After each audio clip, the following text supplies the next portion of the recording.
Welcome to Al Ammar Quran academy. ہماری academy کی جانب سے درس قرآن ترجمہ و تفسیر سننے کے لیے اس چینل کو سبسکرائب کیجیے۔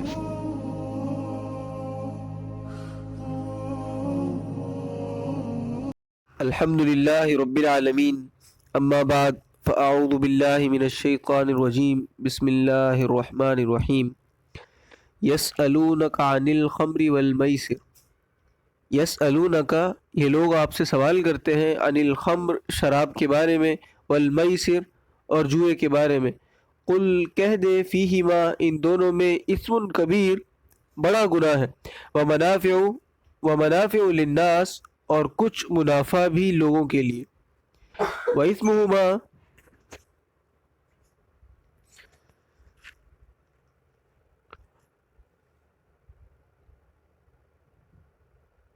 قل کہہ دے، فیہما ان دونوں میں، اسم کبیر بڑا گناہ ہے، ومنافع للناس اور لوگوں کے لیے کچھ منافع ہے، واسمہما اور گناہ ان دونوں کا، اکبر من نفعہما اس کے نفع سے بڑا گناہ ہے۔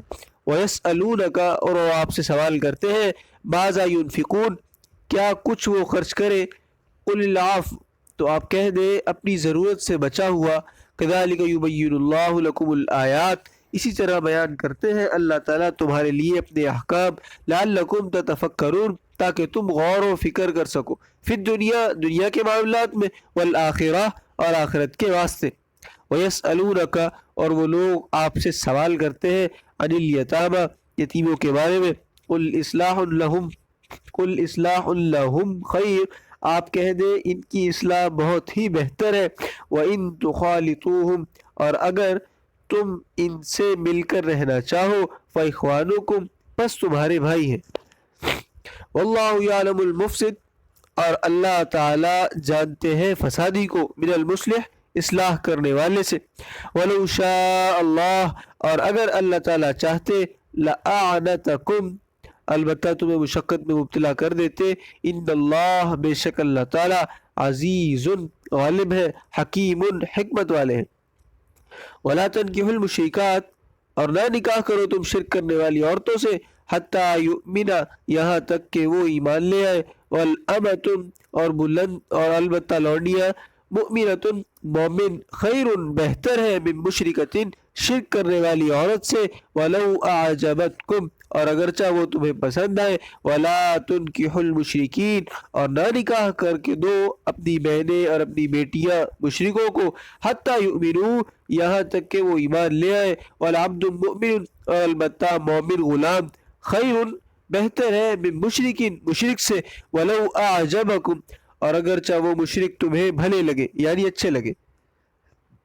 اولئک یدعون الی النار یہ لوگ دعوت دیتے ہیں آگ کی طرف، واللہ یدعو اور اللہ تعالیٰ دعوت دیتے ہیں، الی الجنہ جنت کی طرف، والمغفرہ اور بخشش کی طرف، باذنہ اپنے حکم سے، ویبین آیاتہ اور بیان کرتے ہیں اللہ تعالیٰ اپنی آیات، للناس لوگوں کے لیے، لعلہم یتذکرون تاکہ وہ نصیحت حاصل کریں۔ صحابہ اکرام رضی اللہ عنہم کو کچھ مسائل کے بارے میں اشکالات پیش آئے، سب نے سوچا کہ آپس میں بحث و تمحیص کرنے کا کوئی فائدہ نہیں ہے، اور حضرت صلی اللہ علیہ وسلم کی ذات گرامی موجود ہے تو آپ صلی اللہ علیہ وسلم سے کیوں نہ معلوم کر لیں تاکہ آپ صلی اللہ علیہ وسلم جو فرمائے اس پر عمل کیا جائے۔ ایک مسئلہ یہ تھا کہ یہ جو شراب ہے یہ درست ہے یا نہیں، کیونکہ اس وقت شراب حرام نہیں ہوئی تھی، اور جو ابھی حرام نہیں ہوا تھا، جو جوا ہے یہ بھی ابھی حرام نہیں ہوا تھا، تو بحث یہ ہوئی کہ یہ بری چیزیں ہیں یا اچھی چیزیں، آیا ان کی اشاعت و ترویج کرنی چاہیے یا ان کو بند کر دینا چاہیے۔ چنانچہ اللہ تعالیٰ فرماتے ہیں، یسألونک عن الخمر یہ آپ سے سوال کرتے ہیں، عن الخمر شراب کے بارے میں، والمیسر اور جوئے کے بارے میں، قل فیہما اسم کبیر آپ ان کو کہہ دے ان دونوں میں بڑا گناہ ہے، بہت بڑا گناہ ہے، ومنافع للناس اور تھوڑے سے فائدے بھی ہیں لوگوں کے لیے۔ فائدے یہ ہے کہ مثال کے طور پہ شراب پینے کے بعد انسان کو خوشی محسوس ہوتی، اور بعض بیماریوں کا علاج بھی ہے، اور جوئے میں بھی یہ فائدہ ہے کہ بغیر محنت اور مشقت کے پیسے حاصل ہو جاتے. تو اگر اس پہلو کو دیکھو تو شراب کا کچھ نفع بھی نظر آتا ہے، لیکن رب تعالیٰ فرماتے ہیں وَإِثْمُهُمَا أَكْبَرُ مِن نَفْعِهِمَا، اور ان دونوں کا گناہ ان کے فائدے سے بہت زیادہ ہے، لیکن ابھی تک حرام نہیں ہوئے تھے. یہ ان کی حرمت اور جو ہے وہ تمہید اس وقت نہیں ہوئی تھی. اس کا دوسرا حکم جو ہے وہ 5ویں پارے میں ہے، پھر 7ویں پارے میں حکم ہے جس سے شراب اور جوئے کو بالکل حرام فرما دیا. یہاں پر صرف اس کے نقصانات کا بتایا جا رہا ہے. شراب کے فائدے اور نقصان جو ہے شیخ رئیس ابن سینا جو یونانی حکماء کے جو ہے وہ آبا کہلاتے ہیں، انہوں نے کتاب لکھی ہے جو قانون طب کی مستند کتاب ہے. اس میں اس چیزوں کے جو ہے فوائد بیان کیے ہیں کہ مثلا یہ جو چنے ہم کھاتے ہیں ان کا فائدہ اس نے جو ہے وہ اپنے جو قانونچے میں ہے بتایا ہے کہ وہ غذائیں جو پھیپھڑوں کو طاقت پہنچاتی ہے، ان میں سے سب سے زیادہ طاقت پہنچانے والی چیز چنے ہے. یغزل لی آتا من کل شیء، تمام غذاؤں میں سے پھیپھڑوں کو زیادہ قوت پہنچانے والی چیز یہ ہے. اسی طرح دودھ کے فائدے بیان کیے، سریع الاستحالہ الی الخلط العالی، انسان کے بدن میں خلیط ہوتی ہے خون کی اور صفرے کی، سودا کی، اس طرح بلغم کی ہے. تو دودھ کی خاصیت جو انہوں نے اس طرح سے وہ بیان کی ہے. تو انہوں نے جو شراب کے جو ہے وہ تقریباً انہوں نے فائدے بیان کیے. مثلا اس نے شراب کے جو ہے انہوں نے 50 فائدے بیان کیے.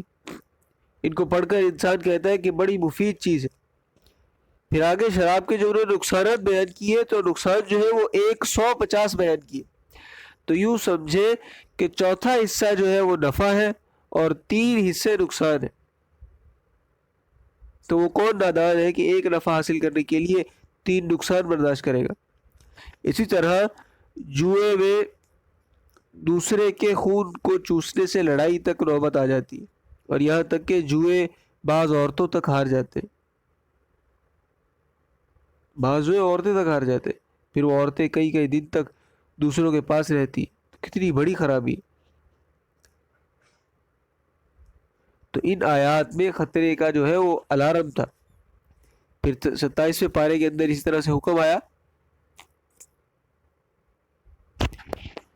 کہ انما الخمر والمیسر والانصاب والازلام رجس من عمل الشیطان فاجتنبوه، سورہ مائدہ آیت نمبر 90. ہجرت کے تیسرے سال ان سب چیزوں سے منع کر دیا گیا، اور مسئلہ قرآن پاک میں مال کے خرچ کرنے کا بھی ہے. انفقوا فی سبیل اللہ، کہ اللہ کے راستے میں خرچ کرو. صحابہ اکرام رضی اللہ عنہم نے سوال کیا کہ کیا خرچ کرے، پیسے دے یا جنس دے یا کپڑے دے اللہ تعالیٰ کے راستے میں، یہ کون سا جو ہے مال خرچ کرے. اور انفاق فی سبیل اللہ کا مفہوم کیا ہے اس کے بارے میں سوال پھر بتایا کہ وَيَسْأَلُونَكَ، اور یہ تم سے سوال کرتے ہیں ماذا ينفقون، کیا خرچ کرے. قل کہہ دے العفو، جو چیز تمہاری ضرورت سے زائد ہے اس میں سے خرچ کرو. ضرورت کی چیز مثلا تمہارے بھی حق ہے، تمہارے والدین کے بھی حقوق ہے، اولاد کے بھی حقوق ہیں، سب کچھ ضرورت مندوں کو دے کر خود مشقت میں پڑنا یہ بھی کوئی اچھی بات نہیں ہے. حدیث پاک میں آتا ہے کہ ایک غریب آدمی آیا اور پھٹے پرانے کپڑے، خستہ حالت جو تھی اس کی، اس نے کہا میں بڑا محتاج آدمی ہوں. آپ صلی اللہ علیہ وسلم نے ساتھیوں کو توجہ دلائی کہ اس کی امداد کرو. ایک آدمی کے پاس سونے کا ٹکڑا تھا، اس نے وہ چندے میں جو ہے اسے دے دیا. تھوڑا سا وقت گزرا تو ایک اور جو ہے وہ سائل آ گیا، اور اس کو علم نہ تھا کہ مجھ سے پہلے بھی کسی نے سوال کیا ہے. اس حاجت مند نے بھی سوال کر دیا حضرت میں بہت محتاج ہوں، مانگنا نہیں چاہیے مگر میں مجبور ہوں. تو پہلا شخص جس کو سونے کا ٹکڑا ملا تھا اس نے اس کو دے دیا، اور رضی صلی اللہ علیہ وسلم نے اس کے ہاتھ سے پکڑ کر دور پھینک دیا. فرمایا تیرے واسطے تو ہم نے مانگا ہے اور تو اب آگے سخی بنتا ہے. پہلے اپنی ضرورت پوری کر، اس کے بعد اوروں کو دے. تو جب اپنی ضرورتیں پوری نہ ہو تو ایسی حالت میں صدقہ خیرات کوئی معنی نہیں رکھتا. اس کے بچے کھائے گے، بیوی کھائے گی، یہ بھی صدقے کا حکم ہے، اور اس کو صدقے کا ثواب ملتا ہے جو اپنے بیوی بچوں پر خرچ کرتا ہے. پھر یتیموں کے متعلق بعض احکام. تو فرمایا خرچ جو ہے وہ چیز کرنی ہے العفو جو تمہاری ضرورت سے بچی ہوئی ہے.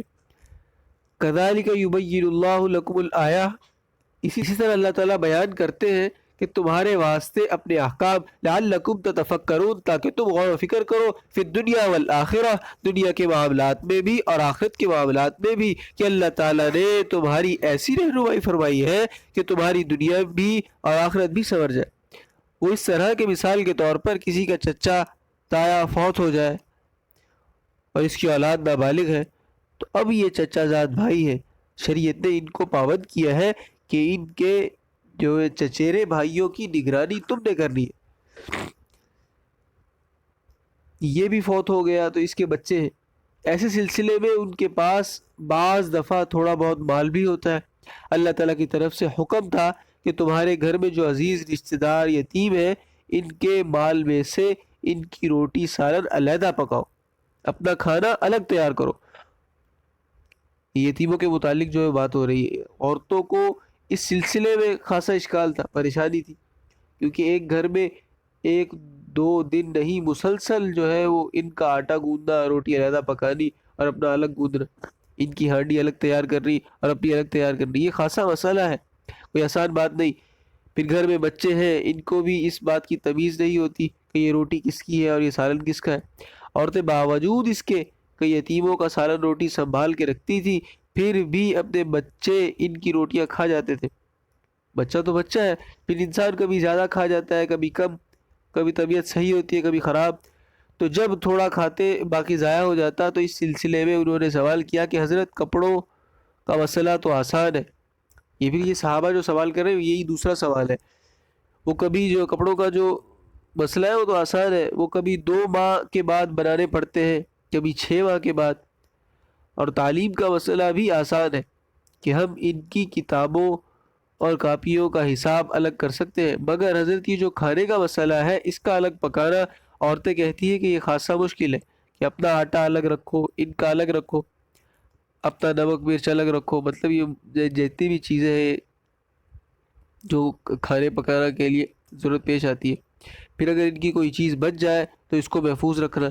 تو فرمایا وَيَسْأَلُونَكَ، اللہ پاک کی طرف سے آیت نازل ہو گئی، وَيَسْأَلُونَكَ عَنِ الْيَتَامَى، یہ تم سے یتیموں کے بارے میں سوال کرتے ہیں کہ حضرت ان کا کھانا الگ تیار کرنا. عورتیں کہتی ہیں کہ یہ خاصا مشکل ہے. قل کہہ دے اصلاح لہم خیر، ان یتیموں کی خیر خواہی بہت بہتر ہے کہ ان کی کوئی چیز ضائع نہ ہو.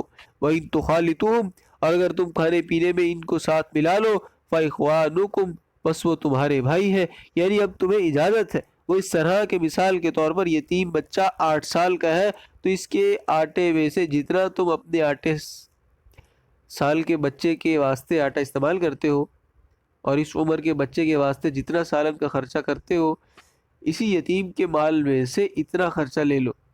پھر اس پہ جو کمی بیشی ہوگی وہ تمہیں اللہ تعالیٰ معاف فرما دے گی. نیت بری نہ ہو، کیونکہ انما الاعمال بالنیات، اعمال کا دار و مدار نیتوں پر ہے. نیت تمہارے مال یتیم کو کھانے کی نہ ہو. تو جب یہ حکم آ گیا تو عورتیں بڑی خوش ہوئی کہ ہمارا مسئلہ حل ہو گیا، کیونکہ پہلے خاصی دقت تھی.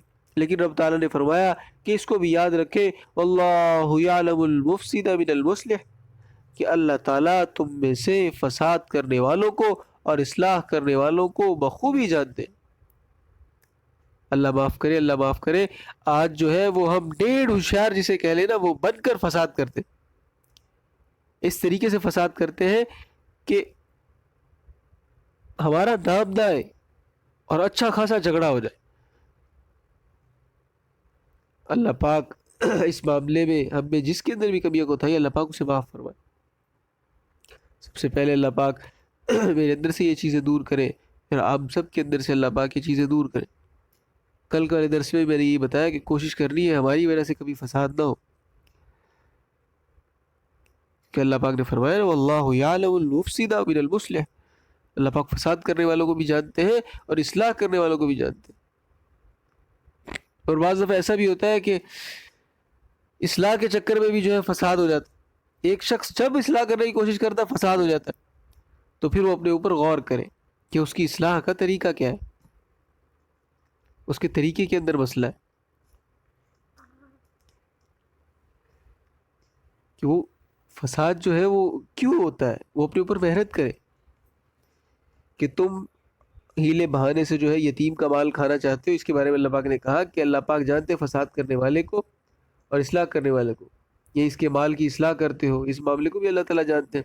صرف یتیم کو سامنے رکھے بلکہ اللہ تعالیٰ کو حاضر و ناظر سمجھے، عالم الغیب سمجھے اور علیم بذات الصدور سمجھے. اس طرح نہ کرنا کہ اب تمہیں شرکت کی اجازت مل گئی ہے تو پاؤ آٹا اپنا ڈال لیا اور کلو جو ہے ان کا ملا لیا. اسی طرح اپنی سبزی جو ہے برائے نام لے لی اور باقی جو ہے وہ یتیم کا مال کھا گئے. ایک چمچ اپنا گھی ڈالا اور اس کے گھی میں جو ہے وہ ایک چٹانگ ڈال لیا. تو یہ ساری باتیں جو ہے ایک مثال کے طور پہ آپ کو بتائیے، یہ غور کرنے کی باتیں. وَلَوْ شَاءَ اللَّهُ، اور اگر اللہ تعالیٰ چاہتے لَأَعْنَتَكُمْ، البتہ تمہیں مشقت میں ڈال دیتے. وہ اس طرح کہ پہلا حکم ہی برقرار رہتا. ان اللہ عزیز الحکیم، بے شک اللہ تعالیٰ غالب ہے اور حکمت والے ہیں.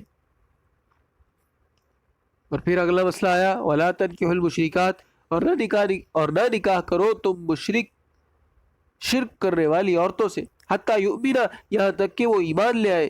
چھٹے پارے میں یہود و نصارہ کی عورتوں کے ساتھ نکاح کی جو اجازت دی گئی ہے ان شرائط کے ساتھ کہ جن کا لحاظ ضروری ہے لیکن پسندیدہ نہیں ہے. میں نے آپ کو کل بتایا نا کہ آج کے دور میں یہودی اور عیسائی عورتوں کے ساتھ بھی نکاح جائز نہیں ہے. فقہاء کرام کا متفقہ جو ہے وہ فیصلہ ہے. آج وہ یہودی وہ عیسائی نہیں رہے. تو نکاح کے چند اصول جو ہے وہ حضرت صلی اللہ علیہ وسلم نے نکاح کے اصول بیان فرمائے ہیں. فرمایا عورت میں 4 خوبیوں کو دیکھا جاتا ہے. لحسنھا، 4 خوبیاں جو ہے وہ دیکھنی چاہیے. پیارے نبی صلی اللہ علیہ وسلم نے فرمایا لحسنھا، اس کا حسن و جمال بھی دیکھو، کوئی حرج نہیں ہے. ولحسبھا، اس کے خاندان کو بھی دیکھے. ولمالھا، اس کے مال کو بھی دیکھے، کوئی حرج نہیں ہے. ولدینھا، اور دین کو بھی ملحوظ رکھے. فاظفر بذات الدین، لیکن ساری شکوں سے زیادہ دین کو ترجیح دے دی، کیونکہ دیندار ہوگی تو اولاد پر بڑا گہرا اثر ہوگا. ہم نے بہت ساری جو ہے آپ کے سامنے آپ روزمرہ کے لوگ ہیں، آپ یہ دیکھتے رہتے ہو کہ روز ایسی کتنی صورتیں ہیں کہ مائیں بے دین ہیں تو اولاد بھی بے دین ہے، مائیں نیک ہیں تو اولاد بھی نیک ہے. ماں کا اثر باپ سے کہیں زیادہ پڑتا ہے کیونکہ اولاد پر زیادہ اثر ماں کا ہوتا ہے. ماں جو ہے وہ پہلا مدرسہ ہے بچے کے لیے. تو فرمایا مشرک عورتوں سے نکاح نہ کرو یہاں تک کہ وہ ایمان لے آئے. وَالْأَمَةُ مُؤْمِنَةٌ، اور البتہ لونڈی مومنہ یعنی باندی جو ہے مومنہ ہو، خیر من مشرکۃ، بہتر ہے مشرک عورت سے. وَلَوْ أَعْجَبَتْكُمْ، اگرچہ مشرک عورت جو آزاد ہے تمہیں بڑی جو ہے وہ اچھی لگے. اس زمانے میں غلاموں کی کو اس طرح حقیر سمجھتے تھے جس طرح آج کل لوگ وہ نوکروں کو سمجھتے، کیونکہ ظاہر بات ہے کہ اونچے خاندان کا آدمی جو ہے وہ کسی غلام سے، کسی نوکر کی جو لڑکی ہے اس سے تو شادی نہیں کر سکتا، یہاں تک کہ نکاح کے لیے تو تیار ہی نہیں ہوتا. اور فرمایا وَلَا تَنْكِحُوا الْمُشْرِكِينَ، اور اپنی بیٹیاں اور بہنیں تم نکاح کر کے مشرکین کو نہ دو. حتیٰ یؤمنوا، یہاں تک کہ وہ ایمان لے آئے. لیکن آج تو جو ہے وہ بڑے فتنے کا دور ہے کہ کئی باطل فرقے ہیں، مثلا قادیانی ہے، منکرین حدیث ہے، رافضی ہے، بہائی ایک فرقہ ہے، ذکری فرقہ ہے، ایک شرک میں ڈوبے ہوئے لوگ ہیں. ان چیزوں کو سوچنے والے کے رشتے میں بڑا فرق ہے. مگر آج تو صرف یہ دیکھتے ہیں کہ لڑکا خوبصورت ہو، تعلیم یافتہ ہو، بزنس مین ہو، گاڑی ہو اس کے پاس، اس کا اپنا جو ہے وہ گھر ہو، کوٹھی بنگلہ جسے کہہ لیں، اور ہو بھی اس کا اپنا،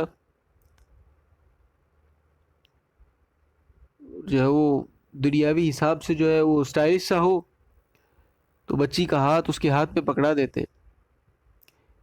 اس کی فکر نہیں ہے وہ باشرہ ہے، ایمان کیسا ہے، اس کا ایمان رہے گا یا نہ رہے گا. یاد رکھیں رشتہ کرتے وقت سب سے پہلے یہ دیکھیں کہ اس کا عقیدہ صحیح بھی ہے یا نہیں، ورنہ ساری زندگی تباہ اور آخرت بھی تباہ۔ تو سب سے پہلے جو ہے ایمان کی شرط سب سے اول، جس طرح آس پاس سے ادھر ادھر سے ہم پتے لگواتے ہیں کہ یہ جو ہے وہ یہ لوگ کیسے ہیں، ان کا اٹھنا بیٹھنا کیسے لوگوں کے ساتھ ہے، کھانا پینا کیسا ہے، ان کا اخلاق ان کا کیسا ہے، تو ان کا یہ بھی پتہ چلا ہے کہ وہ نماز بھی پڑھتے ہیں۔ کبھی مسجد دیکھی ہے انہوں نے؟ وہ کلمہ نماز آتا ہے، روزے کے بارے میں پتہ ہے، دین کی کچھ سمجھ ہے؟ تو اپنی بچیوں کے لیے باشرہ لوگ دیکھیں، اور جو بچیاں سن رہی ہے وہ بھی اس بات کو اپنے والدین تک پہنچائے کہ باشرہ دین جو ہے یہ سب سے پہلے، باقی ساری زندگی بعد میں۔ یہ بالکل دیکھتے نہیں اس کی وجہ سے جو ہے ہماری بچی کا ایمان بھی رہے گا یا نہیں رہے گا، آخرت بنے گی یا خراب ہوگی۔ حضرت ابو درداء رضی اللہ تعالیٰ عنہ کی لڑکی جوان ہو گئی، عزیز رشتہ داروں نے ایک لڑکا تلاش کیا، خوبصورت تعلیم یافتہ اچھے گھر کا، اور آ کر حضرت ابو درداء رضی اللہ تعالیٰ عنہ کو بتایا کہ ہم نے آپ کی بچی کے لیے رشتہ تلاش کیا ہے اور وہ فلاں آدمی ہے۔ تو حضرت ابو درداء رضی اللہ تعالیٰ عنہ نے فرمایا کہ میں نے وہاں رشتہ نہیں کرنا۔ انہوں نے کہا حضرت لڑکے میں کوئی عیب ہے؟ فرمایا نہیں۔ کیا بے دین ہے؟ فرمایا نہیں۔ مال نہیں ہے؟ فرمایا وہ بھی ہے، گھر بھی ہے، سب ضرورتیں پوری ہے، مگر ان کے گھر میں لوڈیاں کام کرتی ہیں، تو میری بچی کو ساس اور سسر کی خدمت کا موقع نہیں ملے گا، جس سے جنت ہاتھ سے نکل جائے گی۔ کیسے متقی لوگ تھے وہ۔ خیر یہ تو صحابہ کا تقویٰ تھا۔ آج تو عورتیں کام کے بارے میں کہتی ہیں کہ ہم پر مصیبت پڑ گئی ہے، بس ہمیں تو جو ہے وہ ٹرے میں کھانا رکھ کر دے تو ہم کھا لیں گے۔ یاد رکھیں یہ جو گھر کے کام ہے عورتوں کے لیے یہ جنت ہے۔ غرض یہ کہ حضرت ابو درداء رضی اللہ تعالیٰ عنہ نے انہیں اپنی بچی نہ دی۔ آج ہمارا دور ہے، ہم نے کہنا ہے کہ بچی نے چولہے کے پاس نہیں بیٹھنا، اس نے روٹی نہیں پکانی، کپڑے نہیں دھونے، جھاڑو نہیں پھیرنی، فلاں فلاں کام جو ہے وہ نہیں کرے گی، برتن صاف نہیں کرے گی وغیرہ۔ ہاں جو ہے پھر عارضی طور پہ ایک کام بتایا تھا کہ ہاں کپڑوں پر استری پھیر سکتی ہے، وہ اسے آتا ہے۔ تو اللہ معاف فرمائے گھر کے کام جو ہے اس سے ڈائریکٹ جو ہے وہ جنت ملتی ہے، مستقل اجر و ثواب۔ لیکن ساس سسر کی خدمت جو ہے وہ ذمہ نہیں ہے، لیکن پھر بھی یہ جنت کے جو ہے وہ شارٹ کٹ جسے کہہ لیں وہ ہے یہ سارے۔ تو آگے فرمایا والعبد مؤمن، اور البتہ مومن غلام خیر من مشرکین، بہتر ہے مشرک سے، ولو اعجبکم، اگرچہ وہ مشرک تمہیں شکل صورت کے اعتبار سے، مال کے لحاظ سے، تعلیم کے لحاظ سے بہت اچھا لگے۔ کیوں؟ اس واسطے کہ اولئک یدعون الی النار، وہ کیوں بہتر رہی ہے؟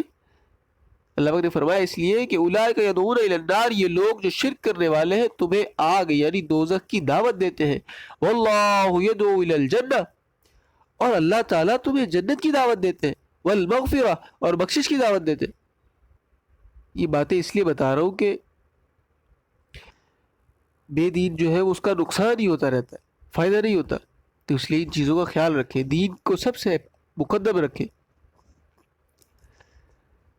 اس لیے اللہ تعالیٰ فرماتے ہیں کہ تم مشرکوں کے ساتھ نکاح کرو گے وہ تمہیں دوزخ کی دعوت دے گی، اللہ تعالیٰ تمہیں جنت کی دعوت دیتے ہیں، والمغفرہ، اور مغفرت کی دعوت دیتے ہیں، بإذنہ ہی، اپنے حکم سے، ویبین آیاتہ للناس، اور بیان کرتے ہیں اللہ تعالیٰ اپنی آیات لوگوں کے لیے، لعلہم یتذکرون، تاکہ لوگ نصیحت حاصل کریں۔ اللہ تعالیٰ ہمیں نصیحت حاصل کرنے والوں میں سے بنائے، اپنی اور اپنی اولاد کی نگرانی کی توفیق عطا فرمائے۔ جو پڑھا سنا اللہ پاک اس پر عمل کرنے کی توفیق عطا فرمائے۔ وآخر دعوانا ان الحمد للہ رب العالمین۔